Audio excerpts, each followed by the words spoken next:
Good evening. This is Akashvani and I am Abhishek Mukhopadhyay with the news at 9.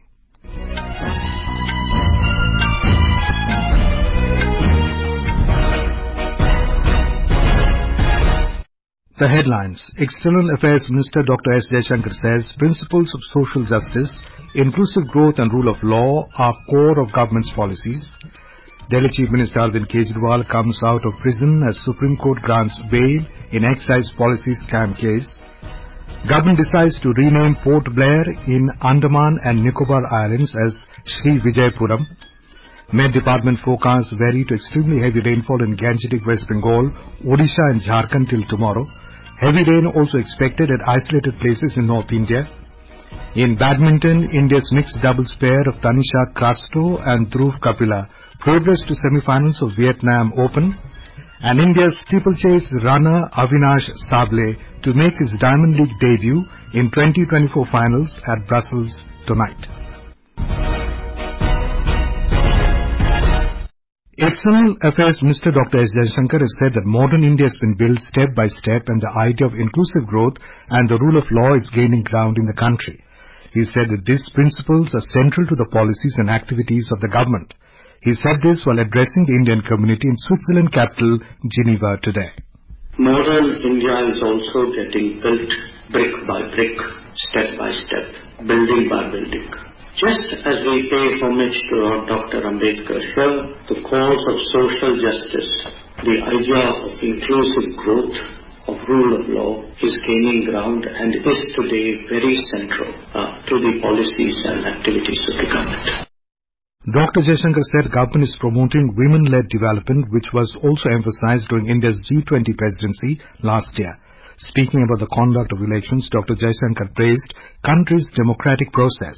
He also said that NDA government's third term is a significant milestone allowing to evaluate past progress and shortcomings and make necessary improvements for the future. External Affairs Minister Dr. S. Jaishankar today congratulated Cameroon's former Prime Minister Philemon Yang on assuming the presidency of the 79th United Nations General Assembly. In a social media post, Dr. Jaishankar said that the General Assembly's leadership on the priorities of the Global South is crucial. He added that India is committed to playing a constructive role in achieving these shared goals under the new UNGA President's stewardship. Mr. Philemon Yang was elected President of the General Assembly at the UN headquarters in June this year. Delhi Chief Minister and Aam Aadmi Party National Convener Arvind Kejriwal has been released from Tihar jail this evening. The Supreme Court today granted him bail in the Delhi excise policy case. Addressing the party workers outside Tihar jail, Mr. Kejriwal thanked people who prayed for his release. He said every moment of his life is dedicated to the country.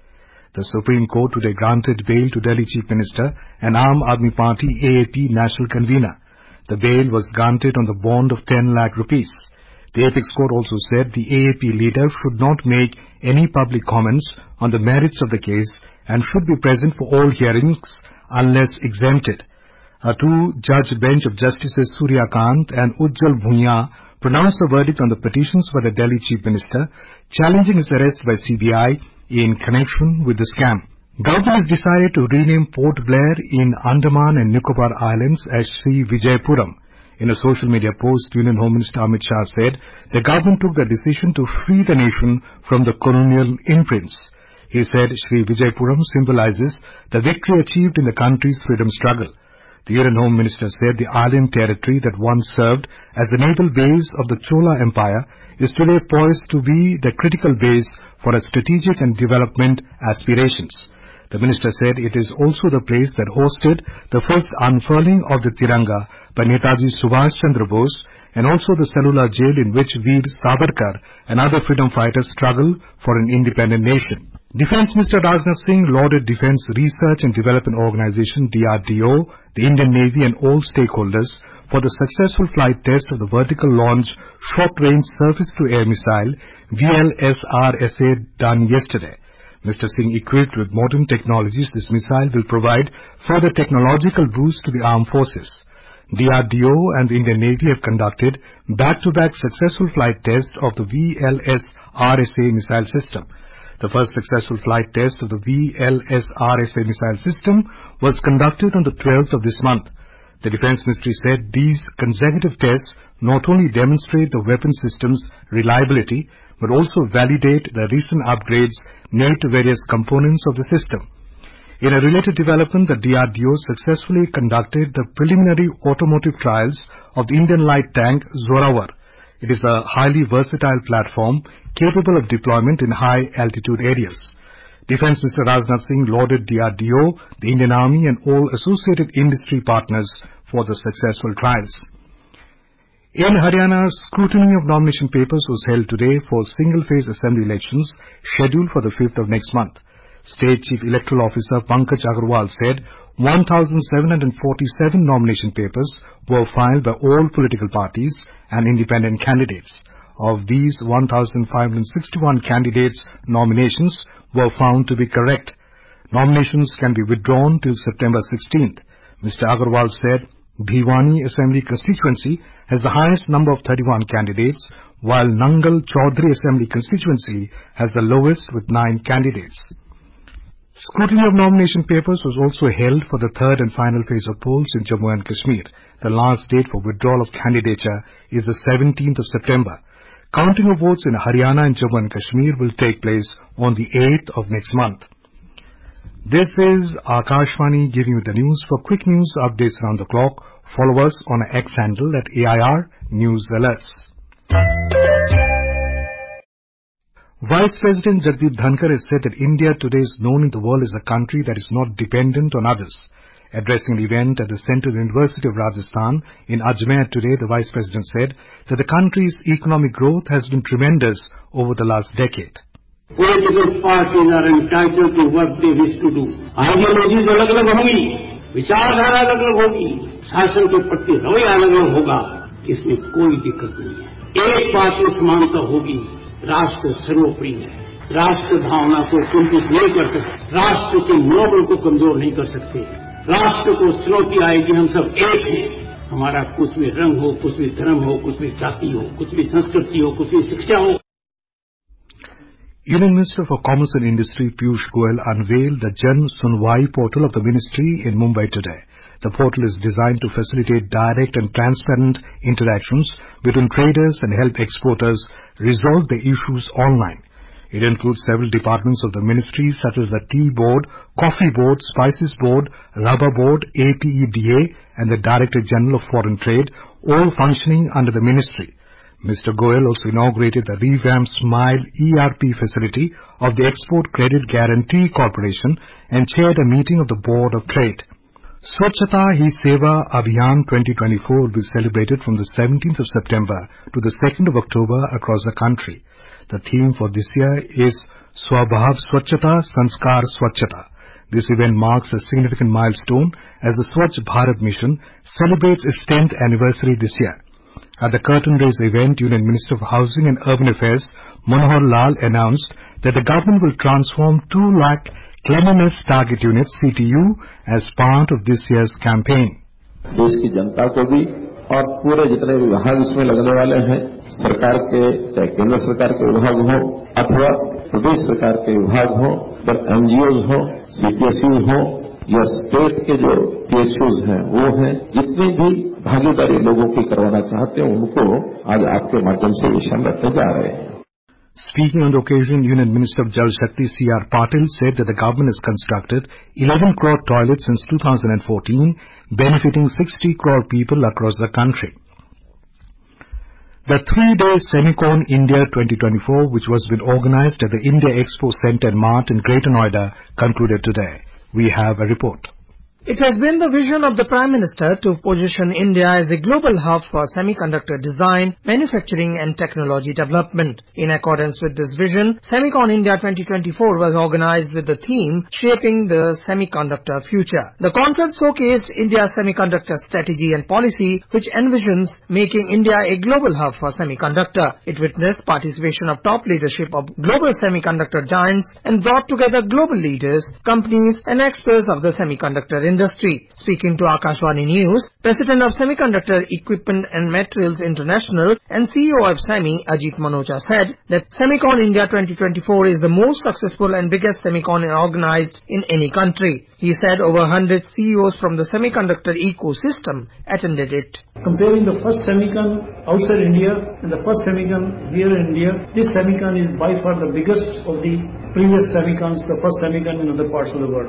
So I will summarize by saying this is unprecedented. Now that is one thing. And also the feedback I gotten from numerous people, and some of them are right now sitting next to me here also, they have said the same thing. The conference witnessed participation of more than 250 exhibitors and 150 speakers. Anupam Mishra, Akashvani News, Greater Noida. The India Meteorological Department IMD has forecast very heavy to extremely heavy rainfall over Gangetic West Bengal, Odisha and Jharkhand today and tomorrow.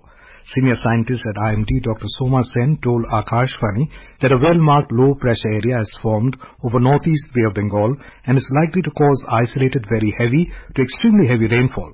Extremely heavy rainfall conditions are also likely over Uttarakhand. Rainfall is likely to continue over North and East India during the next 4 to 5 days. Initially, we see because of this low pressure over central Uttar Pradesh, we'll get extremely heavy rainfall today over Uttarakhand, very heavy rainfall over West Uttar Pradesh, and heavy rainfall over Uttar Pradesh and Madhya Pradesh and East Rajasthan. Meanwhile, very heavy rainfall will be prevalent over West Uttar Pradesh, Mizoram and Tripura today. The weather agency has also predicted heavy rainfall over parts of Chhattisgarh, Arunachal Pradesh, Assam, Meghalaya, Nagaland, Manipur and Bihar for the next 3 to 4 days. Our inter-ministerial 7-member team from the centre today visited Vadodara, Khera, Anand, Surendranagar and Jamnagar districts to survey the damage and flood-affected districts of Gujarat. The team met officials to gather information about relief assistance and assess the extent of crop and other damages. The team also held meetings with officials and public representatives. In badminton, India's mixed doubles pair of Tanisha Crasto and Dhruv Kapila progressed to the semifinals of the Vietnam Open at Ho Chi Minh City today. 6-seeded Dhruv and Tanisha came from behind to register a thrilling win over top-seeded compatriots Satish Kumar Karunakaran and Adya Variat 14-21, 21-10, 21-14 in the quarterfinals. In the men's singles, India's Tharun Mannepalli's impressive run came to an end as he lost to Japan's Shogo Ogawa in the men's quarterfinals. India's steeplechase runner Avinash Sable will make his Diamond League debut in 2024 finals at Belgium's capital Brussels later tonight. Currently ranked 14, Sable faces strong competitors including Samuel Fayeru and Getnet Whale from Ethiopia, Amos Siram and Abraham Kibiwot from Kenya. On the second day of the track and field competition tomorrow, javelin thrower Neeraj Chopra will appear in the final. Chopra, who won silver in the Paris Olympic Games and currently 4th in the standings, will compete against Grenada's Anderson Peters and Germany's Julian Weber. The government has scrapped the minimum price threshold for onion exports. In a notification, the Director General of Foreign Trade said that the minimum export price condition on onions has been removed with immediate effect. Earlier, the government had set a minimum export price of $550 per ton to restrict the sale of onions abroad. The removal of the minimum export price will enable Indian farmers to take advantage of global market conditions, thereby increasing the export opportunities and potentially stabilizing domestic prices. And now, before we end the bulletin, the headlines once again. External Affairs Minister Dr. S. Jaishankar says principles of social justice, inclusive growth and rule of law are core of government's policies. Delhi Chief Minister Arvind Kejriwal comes out of prison as Supreme Court grants bail in excise policy scam case. Government decides to rename Port Blair in Andaman and Nicobar Islands as Sri Vijaya Puram. Met Department forecasts very to extremely heavy rainfall in Gangetic West Bengal, Odisha and Jharkhand till tomorrow. Heavy rain also expected at isolated places in North India. In badminton, India's mixed doubles pair of Tanisha Crasto and Dhruv Kapila progressed to the semifinals of the Vietnam Open, and India's steeplechase runner Avinash Sable to make his Diamond League debut in 2024 finals at Brussels tonight. And that is all in the news at 9. Good night.